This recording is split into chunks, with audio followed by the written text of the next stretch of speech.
Happened again. Pulled the chain cord for the fan. Now we have remote fans. Eliminates this problem. In the meantime, the fan was always running on high. Turn the breaker off. There's 2 screws you can see for the cap I started to loosen, but then there's another pair of screws above to remove the whole light assembly, I believe. Gonna go that route. Let's see.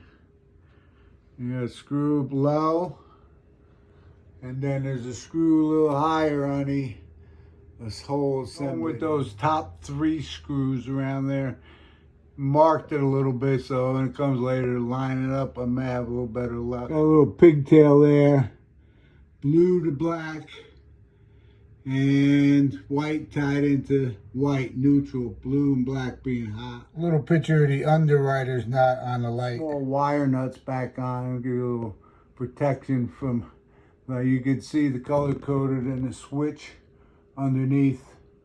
It'll pull out.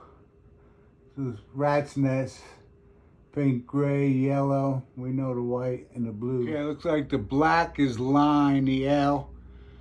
You got purple for 1, yellow for 2, and gray for 3 on there.